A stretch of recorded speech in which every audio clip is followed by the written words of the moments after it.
अजित पवार यांच्या निधनानंतर पुन्हा एकदा राष्ट्रवादी विलिनीकरणाची जोरदार चर्चा सुरू झाली आहे। राष्ट्रवादीचे दोन्ही गट एकत्र येण्याची चर्चा जोर धरू लागली आहे, पण या चर्चा सुरू असतानाच अनेक तर्कवितर्क लावले जात आहेत। दोन्ही राष्ट्रवादी एकत्र येत असताना शरद पवारांची राष्ट्रवादी सुनेत्रा पवारांना सामावून घेणार का, हा मोठा प्रश्न उपस्थित केला जातोय।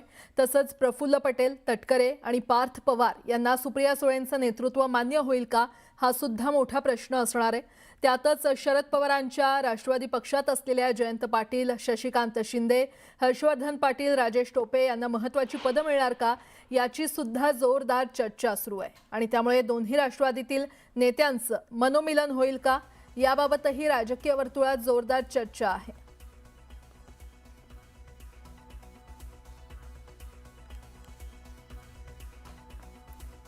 आणि या संदर्भात अधिक माहिती देण्यासाठी आमचे प्रतिनिधी खरं तर अभिजित पोते, वैभव सोनावणे आणि प्रणाली कापसे आपल्यासोबत जोडल्या गेलेल्या आहेत। प्रणाली, सगळ्यात आधी तुमच्याकडे येते।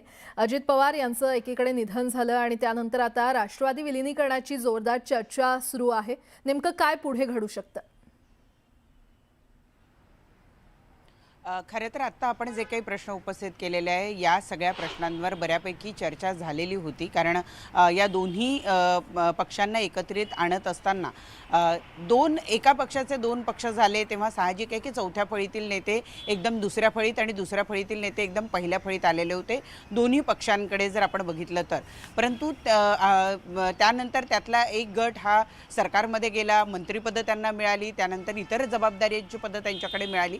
आता जेव्हा दोन पक्ष एकत्रित करण्याची सगळ्यात मोठी अडचण जी होती ती हीच होती की आता सगळ्यांना आकांक्षा निर्माण झालेल्या आहेत, वरची पदं मिळालेली आहेत, काही जणांकडे मंत्रिपदं आहेत, काही जणांकडे शरद पवार यांच्या पक्षातलं सांगायचं तर त्यांच्याकडे मोठ्या पदावर चौथ्या फळीतली नेती दुसऱ्या फळीतले नेते जाऊन बसलेले होते। अशा परिस्थितीमध्ये आता जेव्हा दोन पक्ष एकत्रित होतील तेव्हा प्रत्येकाला त्याचा वाटा मिळणं, त्याची जी वाढलेली महत्त्वाकांक्षा आहे त्या महत्त्वाकांक्षेनुसार त्याला पद मिळत आहेत का, या सगळ्या गोष्टी अत्यंत महत्त्वाच्या होत्या। आणि याच गोष्टींवर गेले काही दिवस महत्त्वपूर्ण चर्चा चालू होत्या।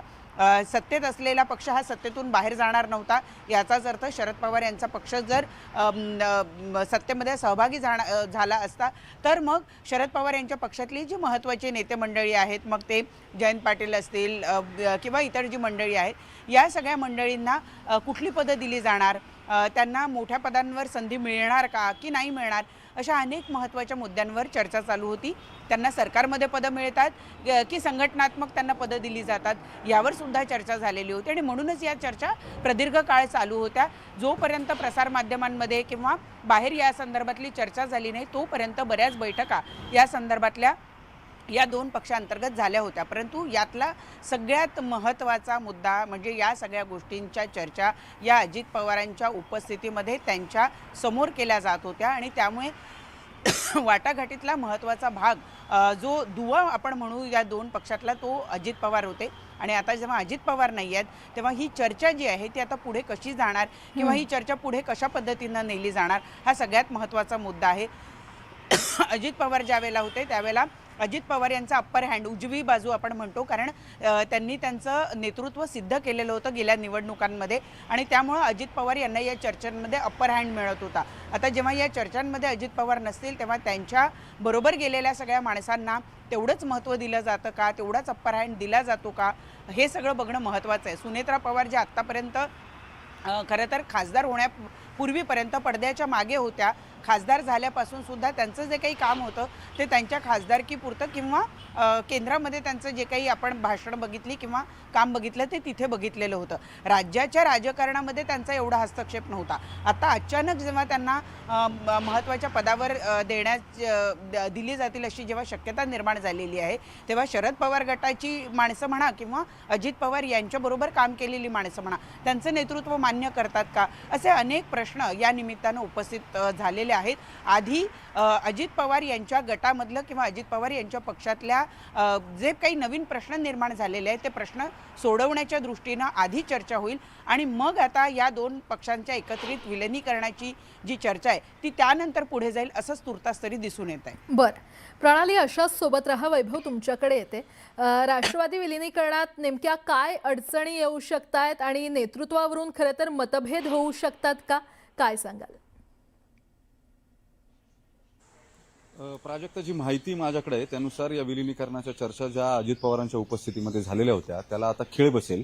एक तर स्पष्ट आहे, जे नेते आता राष्ट्रवादी अजित पवारांच्या पश्चात जे नेते राष्ट्रवादीचा ताबा ज्यांच्याकडे आहे किंवा जे निर्णय प्रक्रियेमध्ये आहेत त्याच्यातली महत्वाची 2 नावं जी आहेत ती सुनील तटकरे आणि प्रफुल्ल पटेल यांची आहेत.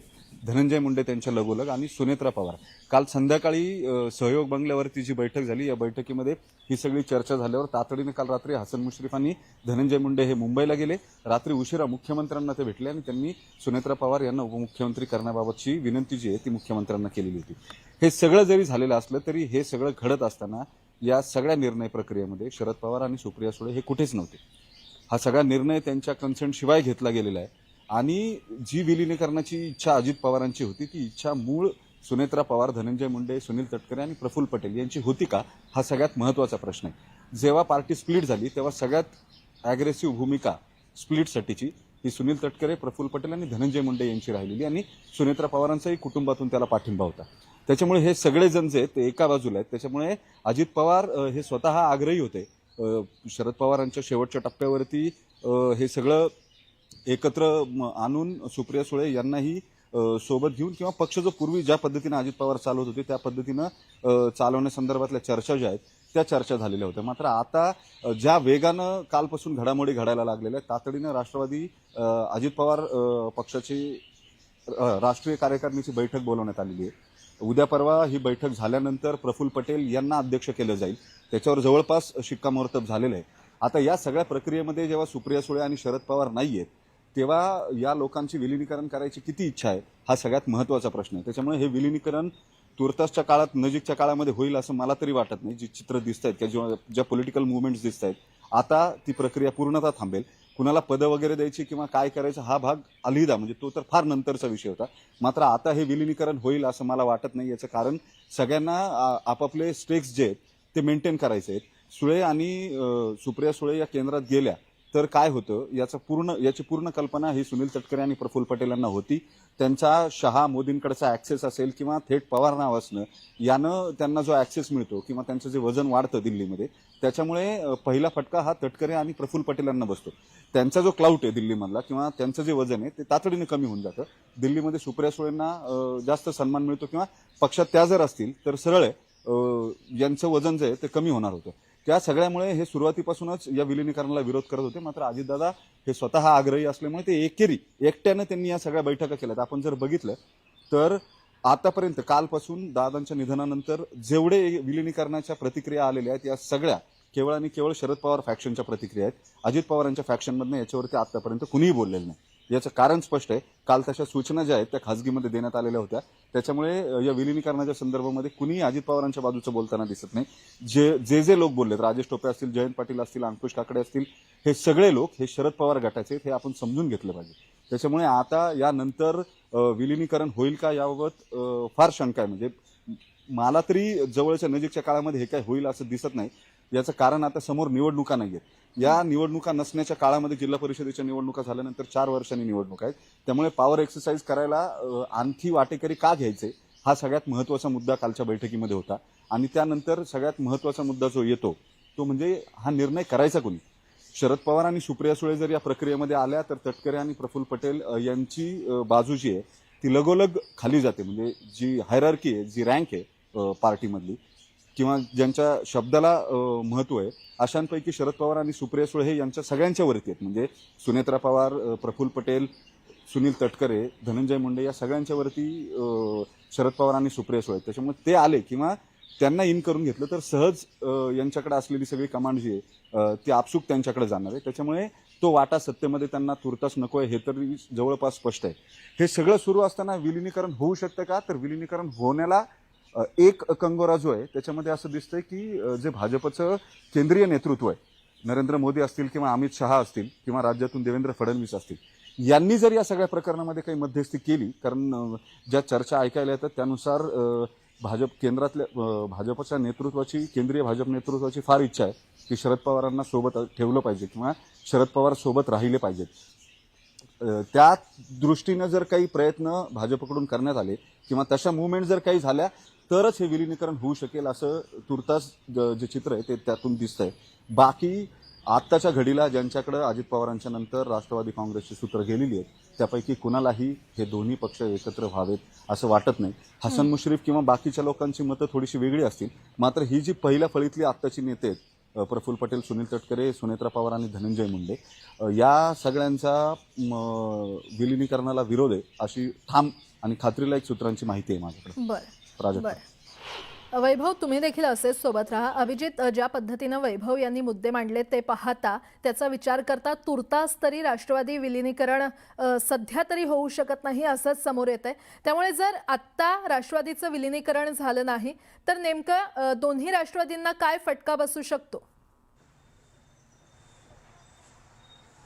नक्कीच जसं आधी प्रणाली मॅमने आणि त्यानंतर वैभव सरांनी जे एक्सप्लेनेशन दिले की काय या सगळ्यामध्ये होऊ शकतं किंवा काय झाल्यावर काय नफा किंवा फायदा किंवा तोटा होऊ शकतो, हा सगळा भाग जरी दुय्यम असला तरी जरी स्थानिक कार्यकर्त्यांचं म्हणणं असलं, आपण याआधी पुण्यातलं जरी पुणे पिंपरी चिंचवडच्या बैठका ज्या बघितल्या होत्या ना, अजित पवार स्वतः पुढाकार घेत होते. म्हणजे अगदी अंकुश काकडे असतील, विशाल तांबे असतील, जे शरद पवार गटाचे नेते होते, सुनील टिंगरे असतील, हे सगळे एकत्रित बसायचे आणि बाहेर येऊन माध्यमांना प्रतिक्रिया द्यायची. अजित पवारांनी देखील एका पत्रकार परिषदेत आठवत असेल आपल्याला सांगितलं होतं की समविचारी पक्षांच्या मतांमध्ये विभाजन होऊ नये म्हणून एकीकरण होणं किंवा एकत्रित येणं हे ठरवलं होतं. नगर परिषदमध्ये आपण त्याचं बघितलं होतं. पुणे जिल्ह्यावर अजित पवारांचं वर्चस्व नगर परिषदेच्या निवडणुकांमध्ये राहिलं.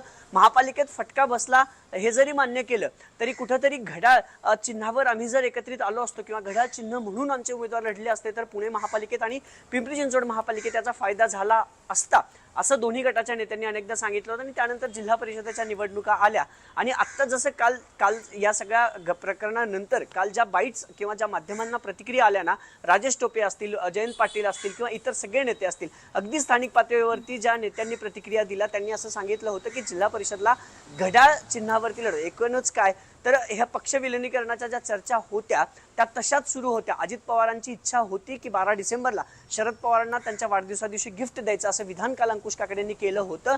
म्हणजे विलिनीकरण व्हावं, दोन्ही पक्षांनी एकत्रित यावं, याचा फायदा महाराष्ट्राला, याचा फायदा पक्षाला होईल असं अजित पवारांनी आधीच ठरवलं होतं.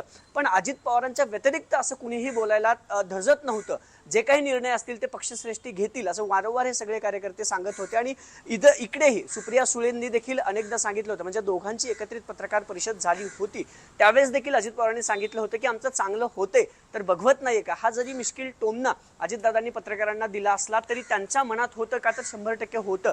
पण दादांच्या निधनानंतर हँड जो आहे, जी निर्णय प्रक्रिया घेण्याची क्षमता आहे किंवा ज्यांच्यामुळं आपण हे सगळं बोलत होतो की अजित पवार आहेत किंवा अजित पवार शरद पवारांच्या ज्या बैठका झाल्या त्यावेळेस असं सगळ्यांना वाटत होतं की आता या राष्ट्रवादी एकत्रित येतील. म्हणजे अगदी सगळ्या नेत्यांनी तसं सांगितलं होतं. अदानी बारामतीत असताना, गौतम अदानी बारामतीत असताना ते चित्र आजही आठवते की अनेक मंचावरती हे सगळे एकत्रित होते. त्यानंतर डिनर डिप्लोमसी जी गोविंद बागेत झाली होती त्याही वेळेस पार्थ पवारांचा आणि शरद पवारांचा गौतम अदानींसोबतचा फोटो समोर आला होता.